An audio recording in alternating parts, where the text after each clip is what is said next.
Welcome everybody and thanks for stopping by. For this video, I'm going to be asking the question, does Sonic Frontiers run the risk of being another Pokemon Sword and Shield? I'm sure some of you are going to be wondering, what on earth do I mean by this? Why am I comparing Sonic Frontiers to Sword and Shield? Two different genres, two completely different types of games. And that's understandable, but hear me out. Sonic Frontiers is the first major open world experience for a mainline Sonic game. Yes, we had Sonic Boom Rise of Lyric, but it was a spin-off, and it's got key features that differentiate it from a classic Sonic game, and it wasn't received very well in the first place. Pokemon Sword and Shield was that franchise's first time of stepping into the realm of open worlds for its main series also. And I think it's fair to say that these two games definitely took inspiration from similar sources.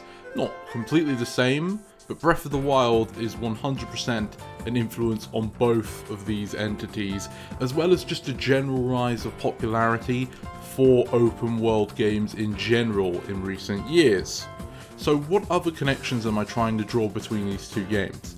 Well, Pokemon Sword and Shield, whilst it was setting out to introduce open world concepts to Pokemon's formula, it only did so in a limited way.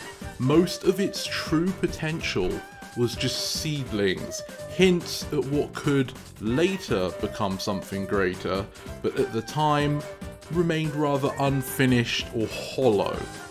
Today, we can see that the Pokemon Company have developed and iterated upon this system with their Legends Arceus, Sword and Shield DLC and the up-and-coming Scarlet and Violet games this year. At the time, it was unclear how committed they were going to be in increasing its efficiency. Sonic Frontiers has been having its marketing rollout this past month, and at the beginning, we were introduced to the open world for a control demonstration.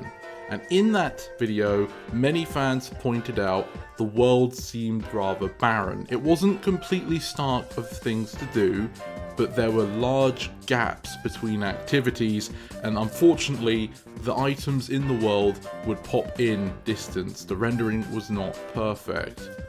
Later, we have seen newer footage that seems to suggest there is in fact more to do than we were first led to believe by those early videos, which does beg the question why the early videos were marketed to us in the first place, but that's a completely different story. The fear that I have about if Sonic Frontiers is to replicate Sword and Shield would be that if it's used as a transitory step by Sega and Sonic Team to build up to a more complete version of this vision for a future game, much like how Sword and Shield was just a stepping stone to Scarlet and Violet.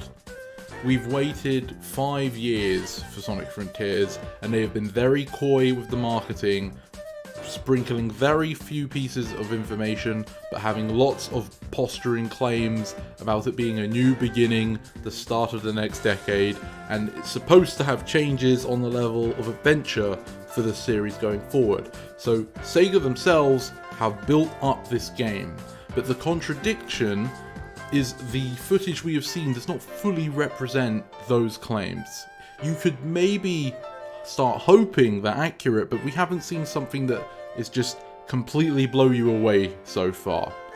A lot of the reviews and interviews without footage accompanying them also state that the game is greater than what it seems and that we shouldn't take the footage too seriously. But until we actually get to see it hands-on for ourselves, all we can trust is what we've seen. And what we've seen doesn't look terrible, but it also isn't blowing anything out of the water. Pokemon was able to get by on its brand. Sonic probably could as well, but we're hoping for more than just getting by. This is supposed to be, like they said themselves, the beginning of the next decade of the series. We don't know what the post-launch plans for Sonic Frontiers will be, whether there'll be major DLC updates such as more playable characters and new islands to explore, or if the only downloadable content will be available from day one. such as skins and music and extra lives and things like that.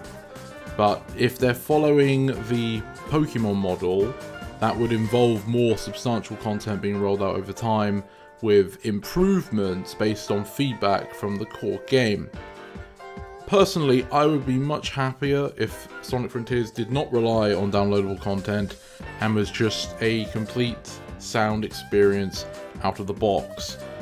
Sega's wording would lead me to believe that their goal is to have this game stand on its own successfully. So it shouldn't be treated as a stepping stone game for a later game.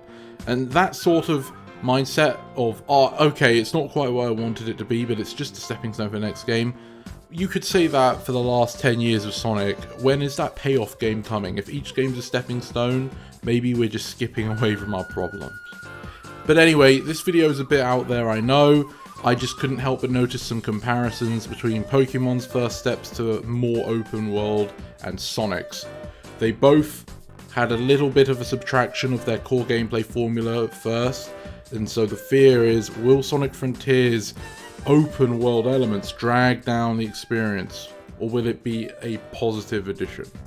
Let me know what your thoughts are on this idea in the comments below. And thank you for watching this video all the way to the end. I hope you have a great day, and to see you next time. This is the Mighty Emperor, signing off.